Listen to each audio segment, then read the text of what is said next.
Anybody home? Happy New Year! Happy New Year 2025. This is my first live this year 2025, and I welcome you all. If you're just joining me, this is Unlocking Minds on Autism with Ronki Moore, and I just want to pop in and see how everyone is doing. Um, I would like to know a couple of things. I would like to ask you questions, and then, you also you're free to ask me questions. Whatever question you have, whatever question you have on your mind. This is a new year. Please bring your questions on.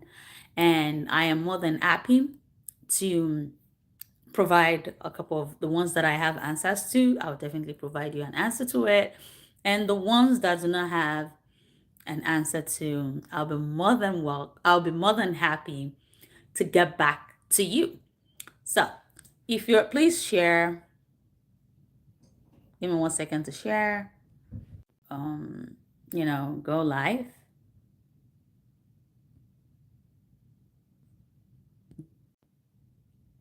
Okay, so let me share with.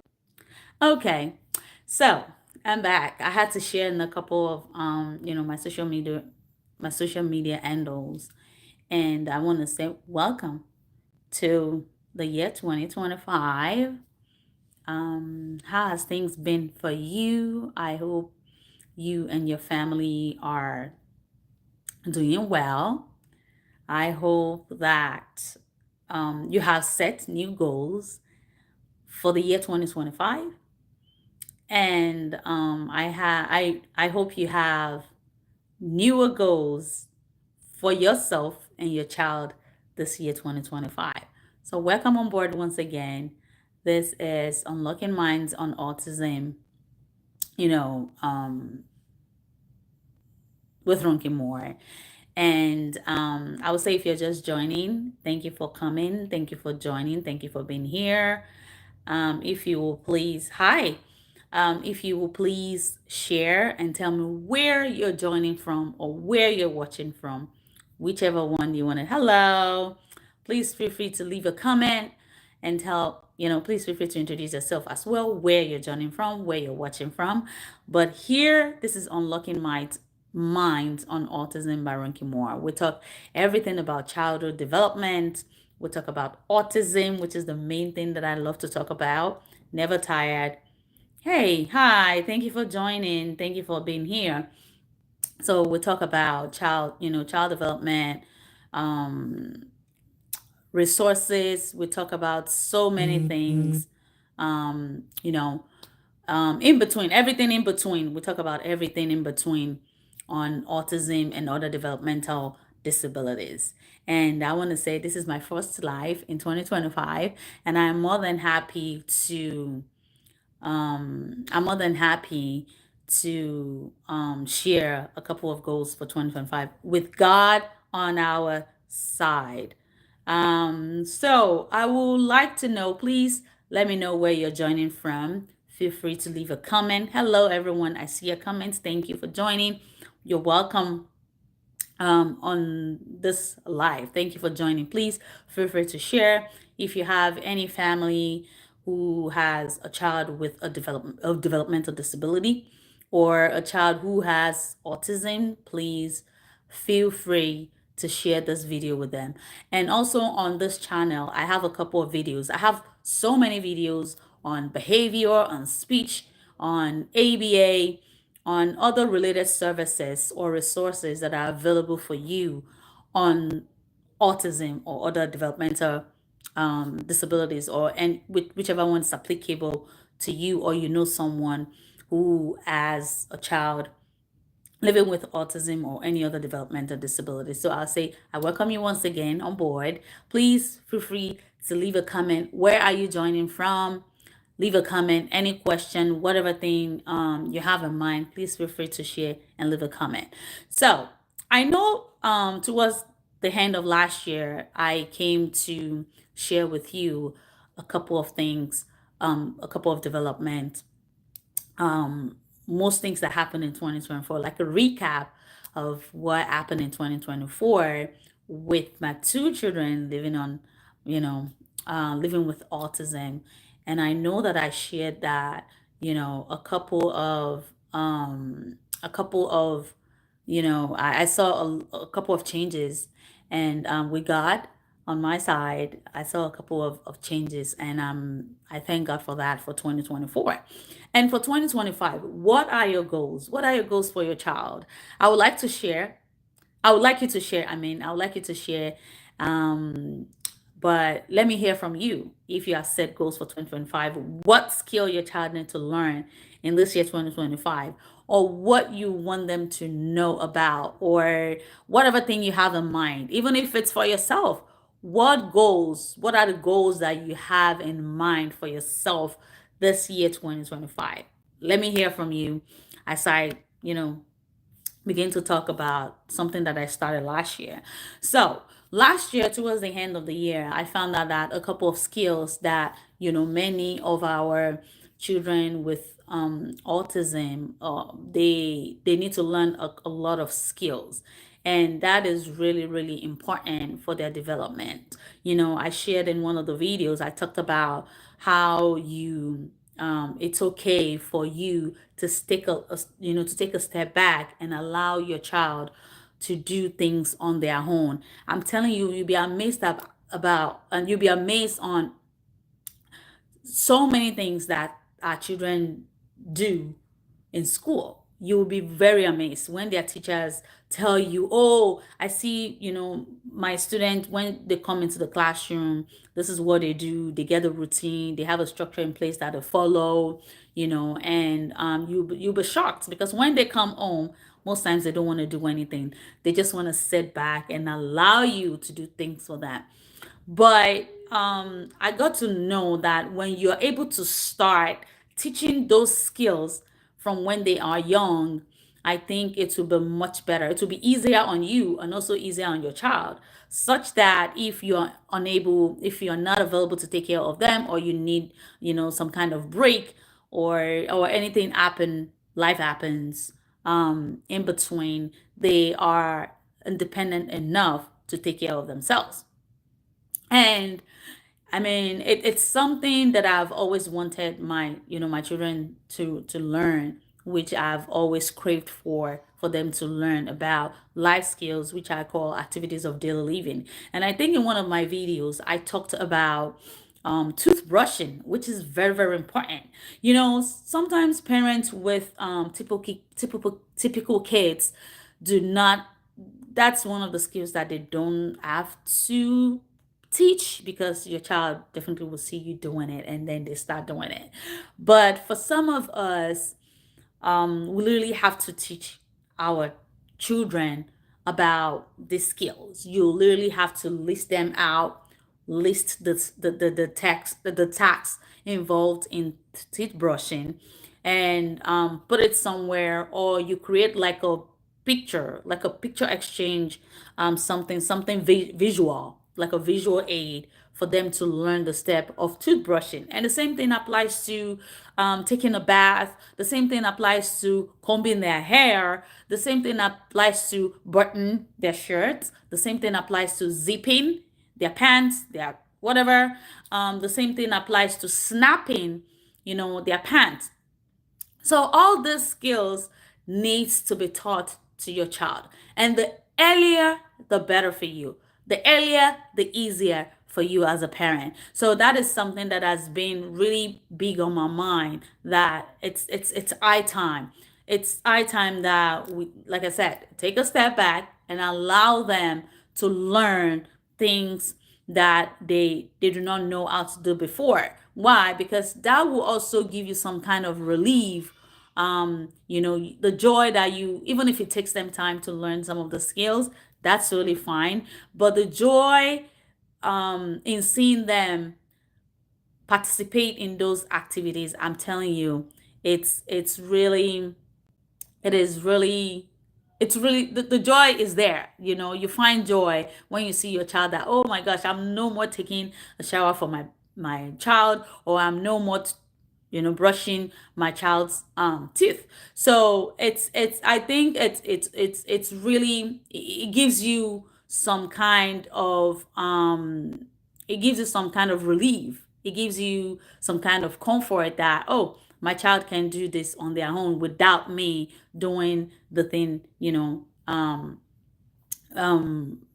without you engaging in what your child is doing. So they kind of like, take shower, use their roll on when it's time, put on their pants, put on their shirt, put on their socks, and get ready for school. Because come to think of it, what, in one of my videos I said, what if you're not here anymore, or if you are sick, or you have to undergo a surgery, who's gonna do, most of these things? So it falls back on, if you have a partner, on your partner. And, for, of course, for those who don't, that's a lot of work, right? They may have to, like, adjust to whatever thing is going on. And I can imagine, someone who is doing that kind of work alone, and then they have to do like a surgery, or they are sick and they watch their child, just, because they cannot do things on their own, just waiting on them to get those things done. So I want to say that teaching those life skills are very important at any stage of their life. And look, it's not late. It's never late. We started with Daniel really late, but with Dara, we started pretty early. We're starting really early with Dara so that she's able to do things independently. She's able to put on her shoes, she's able to put on her socks, her gloves when she's going to school, her hat, her jacket, the zipper, and things like that. And I think one thing that I know has been it's taking a lot of time, and also in school, is for shoe tying with Daniel. That part is, we're still trying to solve that puzzle, because they've tried as much as possible to teach it in school. We did as well. We've tried our possible best, to teach shoe time, but it's still not there yet. It's still that skill that we're hanging on. Hopefully this year, is able to learn it independently and able to tie a shoe. And I know that, of course, shoe tying is something really that most of our children find difficult to do, but it's doable, right? It's doable. Maybe we need to change the style in which we teach. Maybe we need to change something. Maybe something has to change. And that's what, something that we're currently working on, even with our behavior technician and our BCBA, because that is a skill that's very important. Daniel will not be wearing snaps every time. It needs those shoes, and we're not gonna be tying shoes for him to every time, right? Because it's already 11. He's turning 12 this year. So some skills needs to be taught early, so that you have a little bit of space for yourself as a parent as well. So please let me know. Please feel free to share. Let me know where you're joining from. If you have any question, please feel free to leave a comment here. I'm just trying to talk about the goals for 2025, which is teaching our children ADLs, which means activities of daily living. So ADLs are very, very important. Even if you're a typical mom, yes, ADL is something you want to teach your child. The earlier, the better. The independent, they become. So because you don't want to be that parent that helps your child brush their teeth, comb their hair, put on a shirt, put on their pants. It's overwhelming. So you don't want to get to that point where you're burned out. You want a little bit of time. You want to allow your kid to you want to have that confidence in your child that they can take care of themselves, if anything happens. So that is why teaching those skills are very, very key, very important, very key to me at this point, because this our children, they grow up every time. So we want to help them. We want to get them to that point. We want to get them to that place of confidence where they know that, oh, I'm able to take care of myself. Want to help develop those skills. And look, if you look deep down in your child, they have a strength. In fact, most of them have more strength than we can imagine. So that strength, this is an opportunity to bring it out.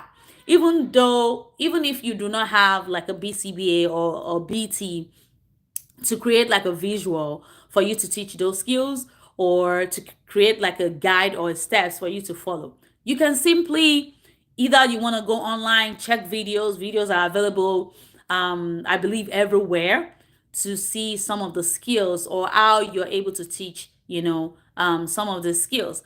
But I feel like if you have ABA services, that helps a lot. That helps a lot because the behavior technicians will also be able to support you. Or if your child is in has CMO, which we call the care management organization. So aside ABA, which is outside CMO has a couple of services, which is, with Perform Care, which is the children's harm of DDD, which I call Division of Developmental Disability. So from three, is it three now? Since COVID, things has changed. So I would say maybe from 5 to about 21, your child is under Perform Care, especially in the state of New Jersey. But from 21 up, they move on to the adult, you know, um, stage. They move on to another stage entirely once they turn 21.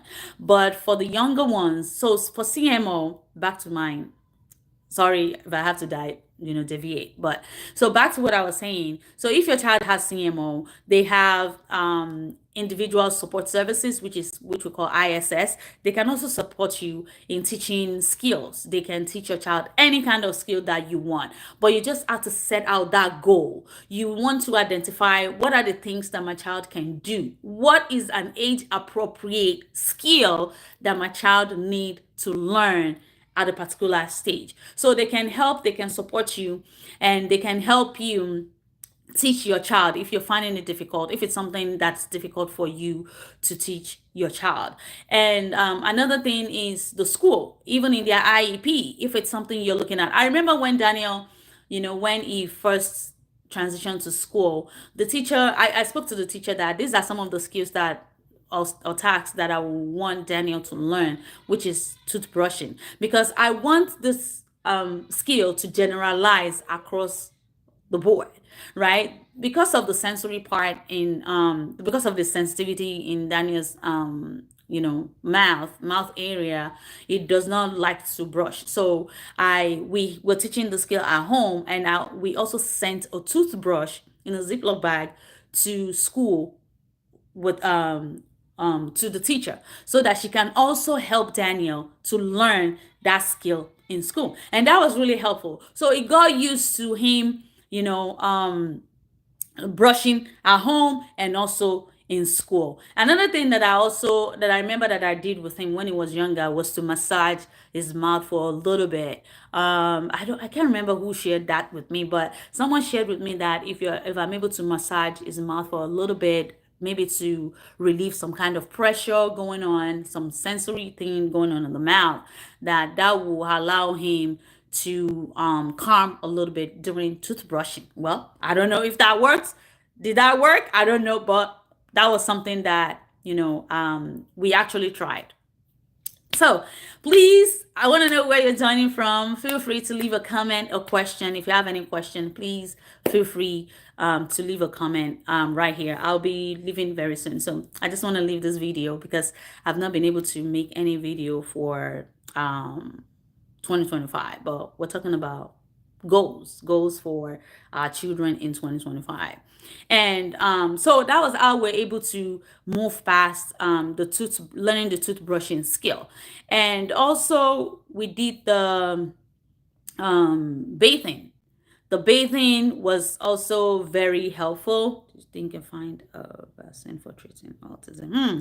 That's a good question. Give me 1 second. I'll come back to your question. But thank you. So the another thing was bathing. That was something else that we also that we had a little issue with, while he was growing up. But over time, because we stepped back, we allow him to do, after teaching those steps, we did a couple of steps in between. We did hand over hand prompting, which I love so much, because hand over hand prompting is when you have to physically hold your child's hand to do things by themselves.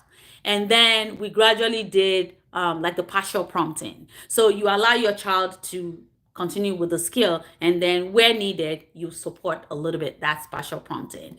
And then until we're able to fade those prompting out, and then he was able to take over and do everything by himself. So let me get to this question. Did you think they can find a vaccine for treating autism? That is really, honestly, at this point, I don't know, but God knows, right? And God has given our doctors the wisdom to come up with so many things. Now, I know that I think they're talking about vaccines for maybe breast cancer or one kind of cancer, but there's nothing that is impossible, right? And things are also emerging now. I was in a presentation today, actually this afternoon, and the doctor was talking about something very new to me. I don't know. Things are changing even about autism. Now they have a name like a profound autism, non-profound autism.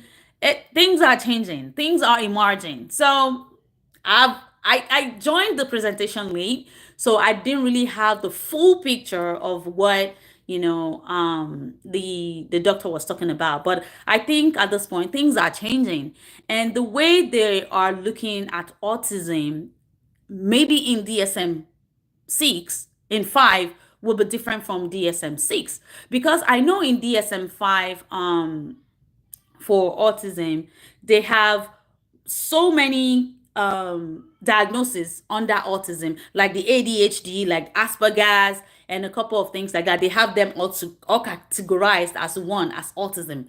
But now in the DSM 6, for those who are into research, I think things are moving. I think there's going to be something new for DSM 6. I don't know when DSM 6 will be out, but I know it will be out sometime, hopefully by 2030. I don't know. I have no idea, but I don't want to say what I don't know. But that's what I found out, that things are changing, things are emerging, even in this world of autism. And I know that there's also so much research going into autism now.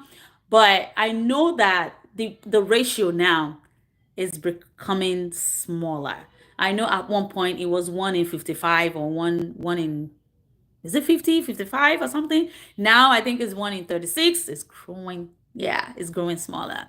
But anyway, so I'm not sure if they can find a vaccine for treating autism, but at one point, I pray God will give them the wisdom to be able to sort that out, so that people can live, the life that they want, that they see themselves live in future. Thank you for that question. But please feel free to leave a comment. Thank you for joining my live.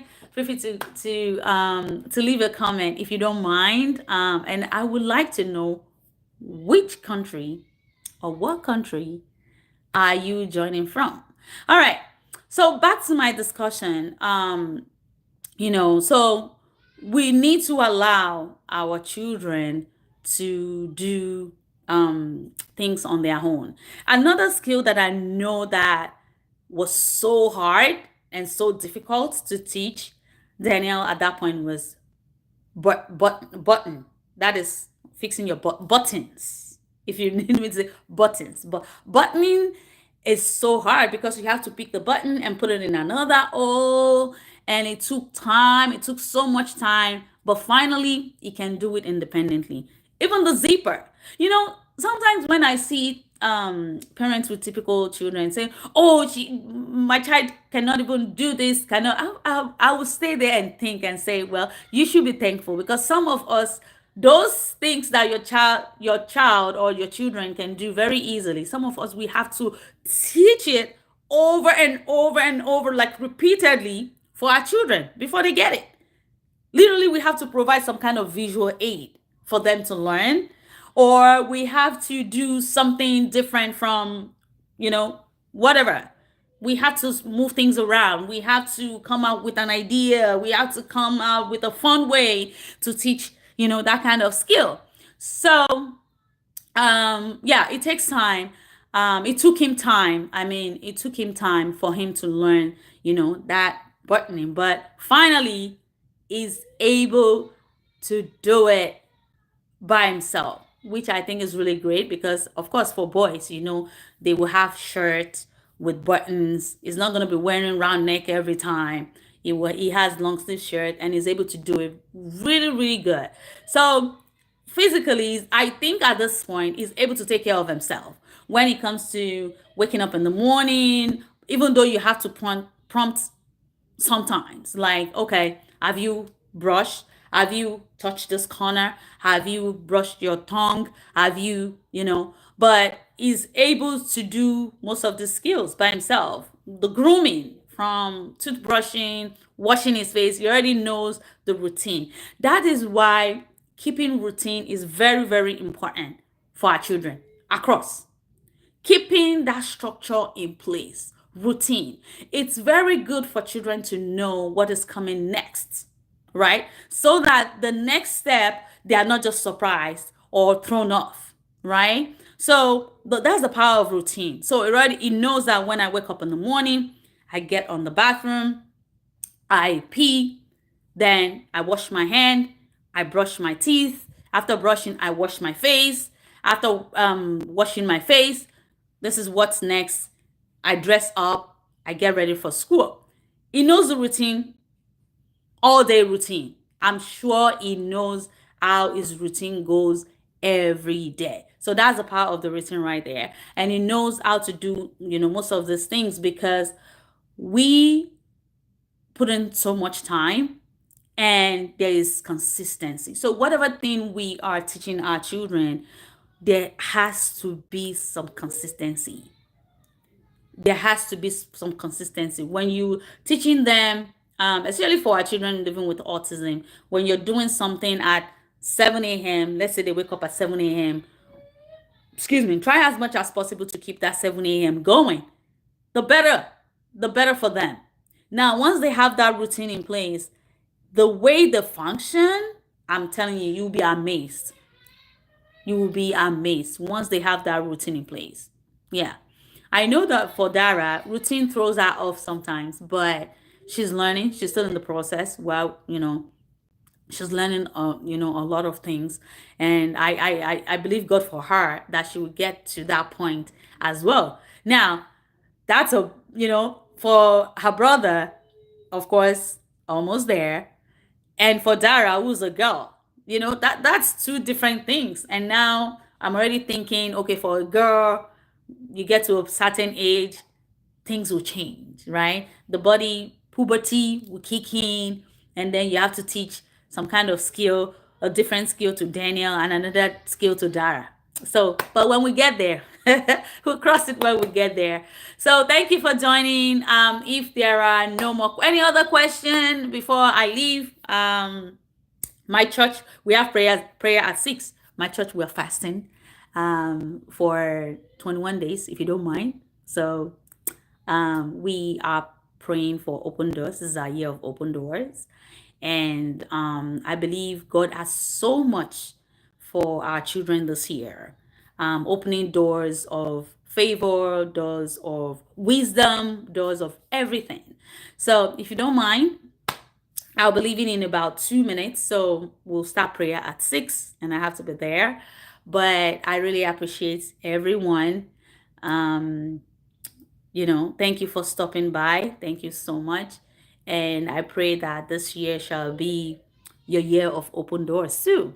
So I keep my YouTube family in my prayers as well, that all will be well with you, with your family, with your job, with your children. This year, we will have so many testimonies concerning our children. And I'm praying for you. I'm praying for strength for you, that the Lord will continually strengthen you, that it will give you the grace, to continue to wax stronger, to continue to hold on to God's promises, that the Lord has, that the Lord will continue to strengthen us, give us good health to be able to care, for, amen, for our children. I think that is very important, that we continually ask for strength, because we can't do anything of our power. Only God gives, you know, the strength. Because sometimes when you think about, oh my God, I have to do this, I have to do this, and you're still out there smiling, right? It's because the Lord gives strength. So I'm praying for you, and I pray all is well with you and your family, your children, and all that concerns you. So on this episode, I have to sign out, and I will see you by God's grace. I want to try and come up every week. I want to try as much as possible to come up every week. But if not, I will upload like a video or a short, which I think I find much easier. Shorts are much better for me these days. I don't know, to sit down to make a video and to edit. Anyway, so thank you for being here. I really appreciate each and every one of you. Thank you for being part of this family. And please don't forget, like, comment, share, and also subscribe. Please, thank you. That's very important. To me, that will encourage me to also, get more videos out, share with your families, for anyone that you think will need this. Any of the video that I have up there, I think I have about 72 or 73, if not more. I have more video right out there for you that you can learn one or two things from. So thank you. And I hope you have a good night. I will see you soon. Love you. Take care. Bye.